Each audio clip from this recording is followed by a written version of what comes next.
If we could just step back for a second. When President Trump last addressed the BRT when he was on the campaign trail, his big push was on tax cuts. He's going there today as he's proposing tax hikes in the form of tariffs. Not and true. I'm curious He's not doing why that. he's prioritizing that over the tax cuts. He's actually not implementing tax hikes.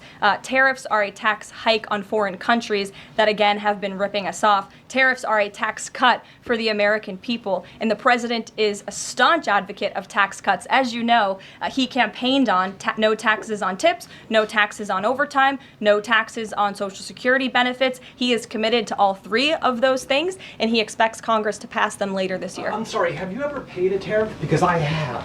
That's they it. don't get charged on foreign companies, they get charged on the importers. And ultimately, when we have fair and balanced trade, which the American people have not seen in decades, as I said at the beginning, revenues will stay here, wages will go up, and our country will be made wealthy again. And I think it's insulting that you are trying to test my knowledge of economics and the decisions that this president has made. I'm now regret giving a question to the Associated Press. Mary, go ahead. The first one was on Russia.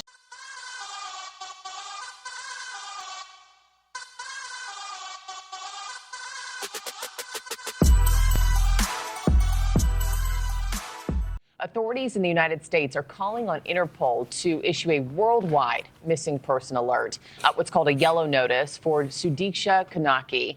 That request filed by the Loudoun County Sheriff's Office in Virginia. New overnight, Dominican police say that they're expanding their surveys of nearby surveillance cameras and re-interviewing people who were with or may have seen the 20-year-old, including hotel staff. Here's what we know so far. Kanaki was last seen on security cameras headed out to the beach after a night out with friends on Wednesday. Then, early Thursday morning, she was seen with a man who claimed that they were swept up by a wave. It was about 4:50 a.m. He came back to shore, showed up at the hotel hours later, but said he couldn't find her in the water. Investigators have discovered her clothes near the area where she was last seen. Joining me now is News Nation Law and Justice contributor Jennifer Koffendorfer. Jennifer, it's always good to have you. Let me just start with this man who says that they were swept up by the wave. I mean, I don't know about you, but if I'm with someone that's really swept up by a wave, I'm not showing up at the hotel hours later. You know, I'm going for help pretty quickly. Does this smell fishy to you? It smells fishy, and it just doesn't comport, Marky. Yeah. You know, when the reports came in that she was swept up by a wave, the big question was, well, who saw her get swept up by the wave, and why didn't they report it imminently? Search crews could have been out there right away. She wasn't reported missing until 4 o'clock, 12 hours almost later. Wow. And I know he says that he had gotten ill on the beach, fallen asleep there. So I'm interested to see what more he has to say. I know the Loudoun County Sheriff's Office in the United States is asking for this yellow notice, global missing person alert. What's the advantage of doing so, and is that the right move? Well, this is the right move because we really don't know what happened to her. Could she have been trafficked? Could she be someplace else? This way, everyone is on notice in terms of enforcement units throughout the world as to this girl being missing. I know yesterday there were reports also surfacing that it was a possible drowning. You know, authorities were throwing that out. Are you buying that, Jennifer? I'm not buying it right now. The problem is there's no evidence of that. Are we to really believe this stranger, this young man who was escorting her on the beach, and then all of a sudden he passes out in a chair and she's not seen again? It's not lining up, especially when you consider the wave issues. This was not high tide. I find the whole thing to have no merit right now. I know her family has expressed concerns about possible foul play, including kidnapping, human trafficking.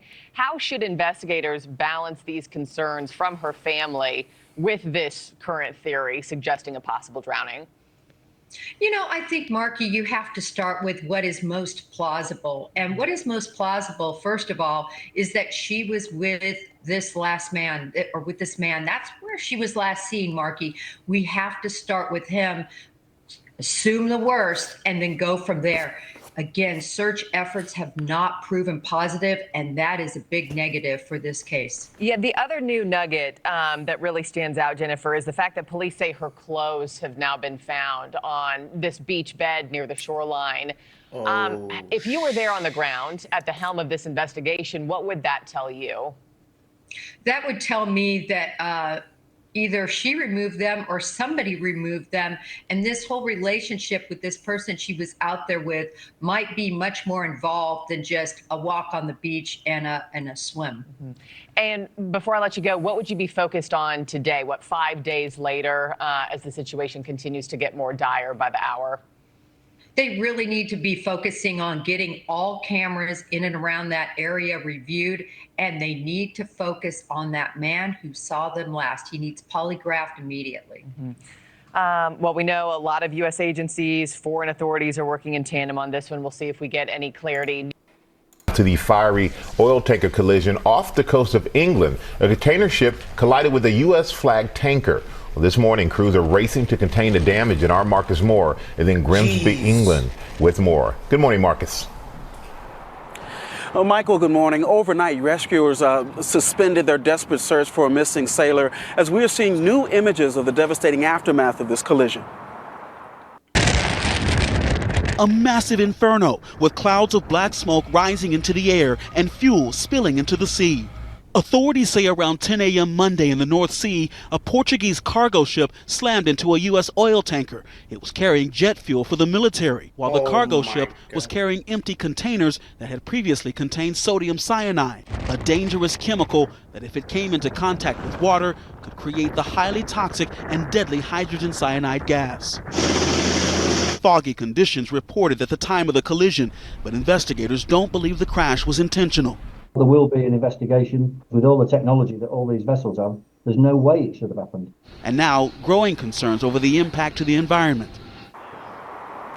And this is still developing. That Portuguese cargo ship is still on fire this morning and is adrift in the North Sea, while the American tanker, it is smoldering as officials here in the UK try to figure out how these two ships collided. Breaking news, former Democratic Representative Katie Porter has announced she's entering the California's governor's race to succeed Gavin Newsom. Last year, Porter finished a distant third in the state's top primary for an open U.S. Senate seat. It was ultimately won by Adam Schiff. Now, we're still waiting to hear if former Vice President Kamala Harris will enter the race as well. Her decision is expected by the end of summer. The Department of Education... No. Kamala Harris will not be the governor of California. Department of Education issuing a letter to 60 colleges, including Sacramento State and UC Davis. And it warns that they can lose federal money if they fail to make campuses safe for Jewish students. Take a look. The letter reads in part, quote, schools that allow illegal activities and harassment that result in Jewish students losing equal access to school facilities are in violation of Title VI and will be subject to potential loss of federal funding. And several local universities have responded to the letter this morning. That includes Sac State, which tells us, quote, Sacramento State stands in support of our Jewish community, and we reject anti-Semitism in all forms. The UC Office of the President, in their own statement, says in part, quote, the University of California is unwavering in its commitment to combating anti-Semitism and protecting the civil rights of all of our students, faculty, staff, visitors, end of quote. An encampment of protesters was on the Sac State campus for 10 days. Protesters left after the university said it would change its investment policy in line with protesters' demands. Protesters at UC Davis's encampment took over a portion of the campus for 45 days. Okay, so when it comes to this, in my opinion, they're talking about college, but if you're in high school, nobody should be protesting if you're in high school. Get your ass to class and get your education on and learn some things before you get out there and start trying to protest something you may not even know 100% about. Now, when it comes to the colleges, it's getting to the point where they're protesting against Jewish students and it's preventing them from getting their education. With colleges, everybody needs to just go to college and learn, right? That's the objective. You go to college, you sign up, you're paying all this money, you're there to learn. When you have people that want to start protesting, whether regardless what the protesting's about, it's preventing students that just want to go to the school and get their work done so they can get their degree, move on with their life, do whatever they want to do, start a business, get into their field of what they studied for, whatever. There needs some type of implementation of how these students should protest if they disagree with something. I don't think it should be allowed, even though it's as an adult you have the right to protest. But when it comes to the education system, which is very critical and important to society as a whole, we need people. If you're willing to go into a system where they're there to educate you, you need to focus on that. When you start getting distractions of, okay, let's protest. We're starting a protest here on this day for this category or for this subject for whatever reason. It's a huge distraction for the overall picture of getting the education completed. And it's creating other issues. It's creating fear against Jewish students that now don't even want to go to school because how they're going to be treated from these people that are protesting, regardless what it's about.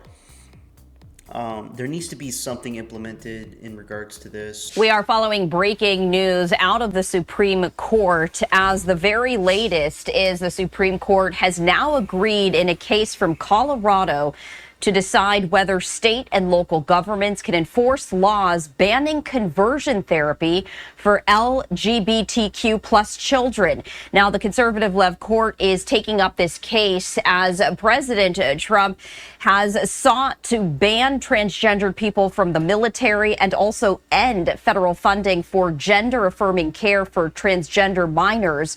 The justices have also heard arguments in a Tennessee case over whether state bans on treating transgender minors violate the Constitution, although they have yet to issue a decision on that case. Colorado is among roughly half the states that prohibit the practice of trying to change a person's sexual orientation or gender identity through counseling.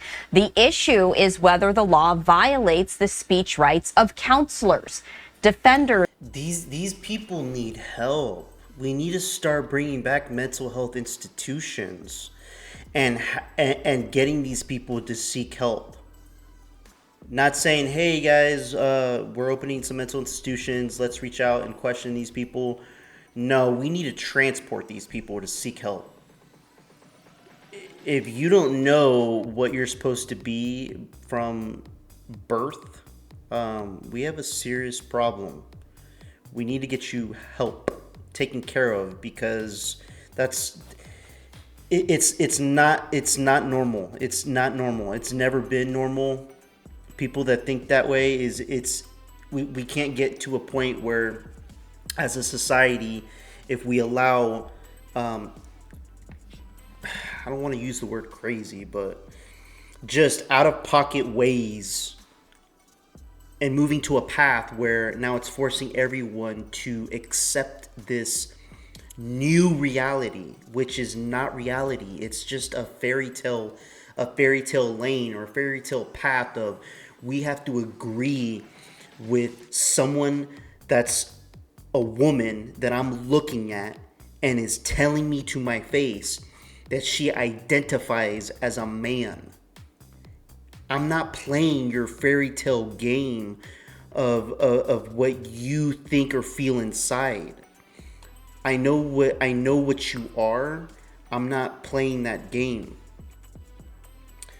We have so many other things on this country that we need to take care of, and this is such a bad issue, because it's like we need to get these people help. They need help. Criminal records. That is, stay in Inglewood, California right. We are going to stay in Inglewood, California right now, as two murder suspects accused of killing a Good Samaritan in Los Angeles County, California, were in the country illegally and do have lengthy criminal records. That is according to information that was obtained by Fox News. Juan Miguel Sanchez was killed February 25th in the LA suburb of Inglewood as he attempted to stop two men from stealing his neighbor's catalytic converter. The murder caught on surveillance camera that appeared to be from a nearby home. That is the victim right there on your screen. Now, the suspects, which were seen, police say in that surveillance video, those are the mugshots there, were identified by Inglewood police as Wilbur Alberto Rabinales and Jose Christian Saravia Sanchez, the two arrested by police Thursday.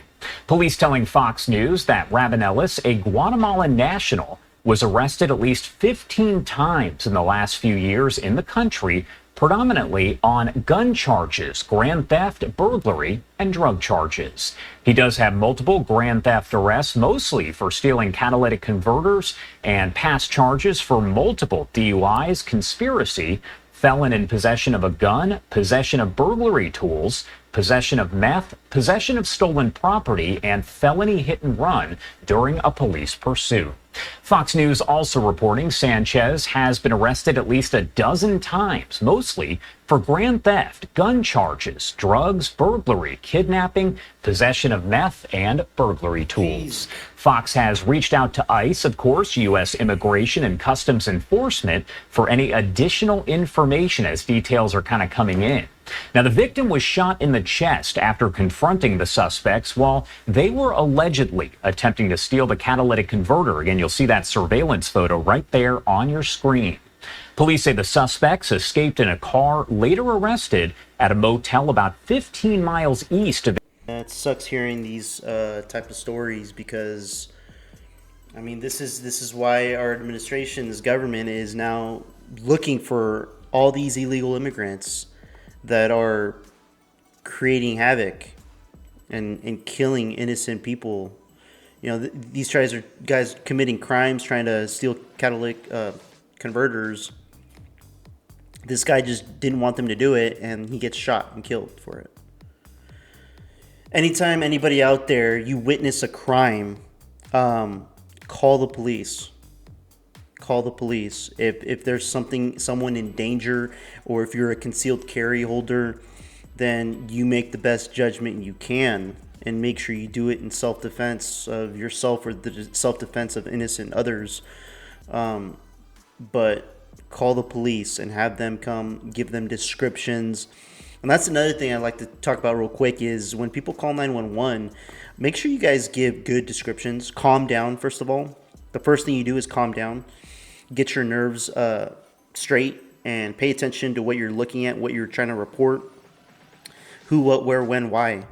You know, try to keep that in mind when making 911 calls, because they're going to want to 911. They're going to want to ask a zillion questions, but before they do, just start spitting as much as you can, especially if there's a crime that's getting away, so to speak.